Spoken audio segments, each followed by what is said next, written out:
What's up, y'all? It's Daniel, your Shoemmelier. Longtime fans of the channel may remember that what got me into sneakers wasn't Jordans, it wasn't Yeezys, and no, it wasn't Travis Scott's. It was luxury Italian handmade sneakers.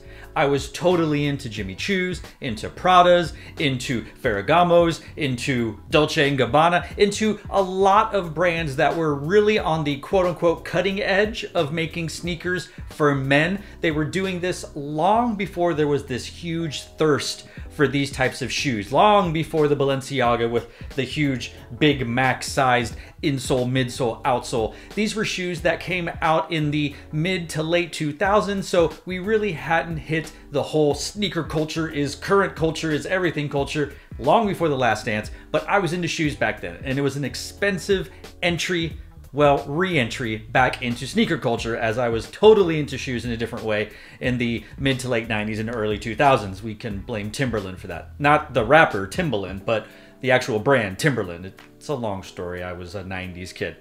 But even though I've sort of transitioned more into regular sneakers by the Nikes and Adidases and Pumas and other little boutique type creators, I've still kept my love and some would say lust for expensive luxury handmade Italian sneakers. And every now and then I'll buy me a pair like I did with the Alexander McQueen's a while back.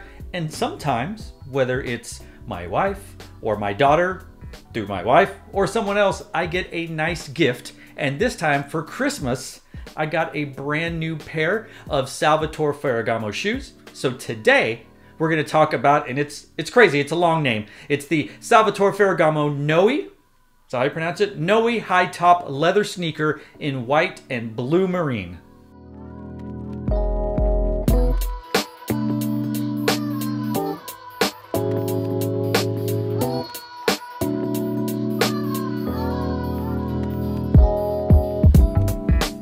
Beloved for its shoes, accessories, and fragrance, this Italian luxury house rose to fame during the old Hollywood heyday.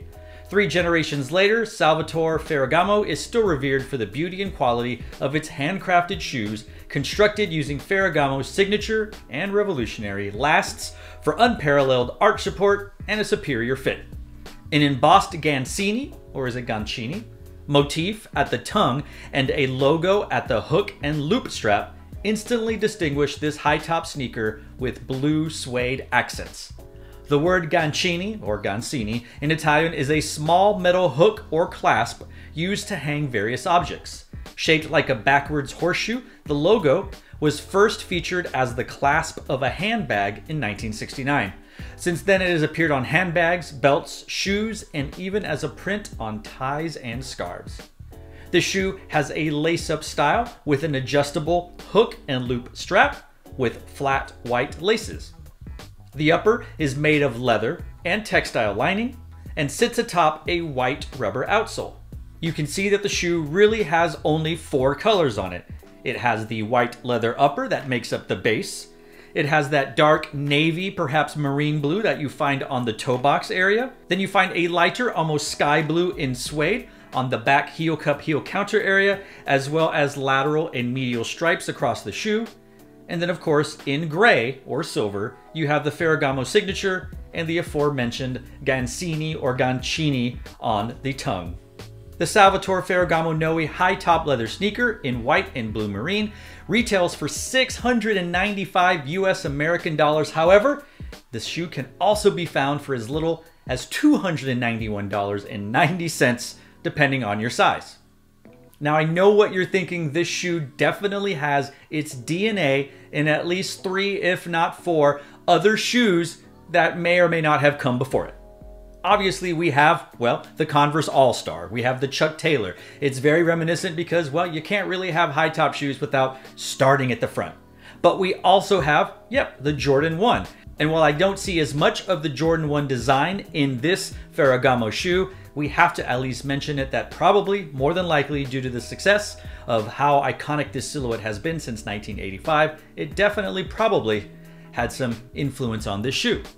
We also have the Adidas Top 10, which I think might be the most influential in how this shoe is constructed, and a little bit of the Adidas Forum High as well. And lastly, this silhouette may very well not have come out before, might have come out at the same time after, I'm not really sure. And who knows if this particular silhouette was inspiration for the Ferragamo, but the Collegium Pillar Destroyer definitely contains some of the same isms that the Ferragamo shoe does have. Not sure chicken egg which came first, but honestly, I like them both, and I like the minimalist look and construction of the Collegium. Same reason why I like the minimalist and fine leather construction of this Ferragamo sneaker.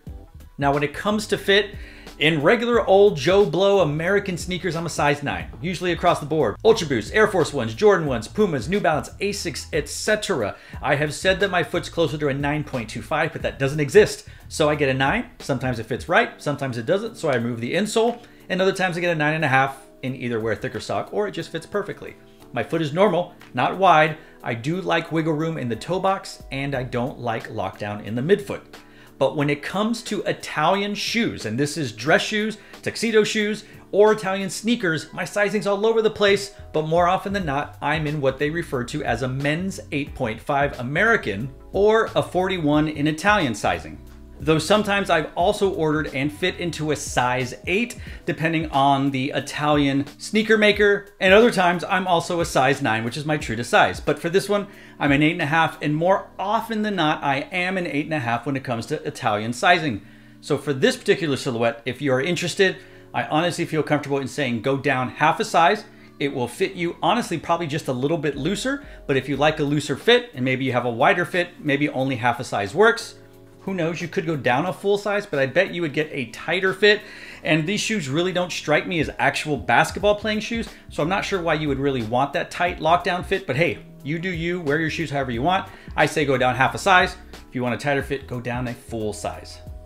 And when it comes to comfort, well, I've said many times, Jordan 1s aren't that comfortable, and honestly, a lot of Italian luxury sneakers are also not that comfortable. Their technologies are not meant to be, maybe they're not researching, I don't know, worn for a long time. It's like that whole function over form. You're suffering for your art. That's how I feel when it's wearing these shoes. Now, I haven't worn this shoe a whole lot. I will be wearing it way more this weekend.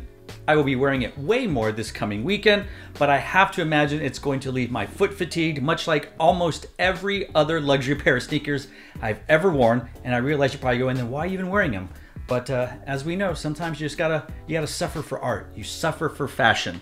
I will say that there are 1 to 2 pairs of the Alexander McQueens that are so way more comfortable, and I love them, and I will continue to buy that particular silhouette in a high top or a low top or any other silhouette that maintains that technology. But this is not a review on that. This is a review on the Ferragamo, so I will say it's probably gonna be as comfortable, maybe a little worse than your average Air Jordan 1 high top, mid top, or low top. And there we go, my thoughts on the Salvatore Ferragamo Noe high top leather sneaker in the white and blue marine colorway. Curious what you think about this silhouette, about this colorway, about Italian luxury sneakers, price, comfort, etc. All of those things. I know some of you are about it, some of you are not about it, some of you are about some of it, you know, whatever. That's the great thing about sneakers. So many great things about it. The fact that you can just express yourself however you want, buy whatever shoes you want, rock them however you want. Like, it's great, it's fantastic. And as I've said time and time again, I try not to sneaker shame. So if you love these shoes, great. If you don't, that's also great. You know, there are some shoes that I just won't wear, and I don't care if you do. I'm just not gonna wear it, you do you. So let us know what you think about these shoes in the comment section down below. So, to all of you out there, wherever you are, thanks for watching. Stay tuned and just chill. Till the next episode.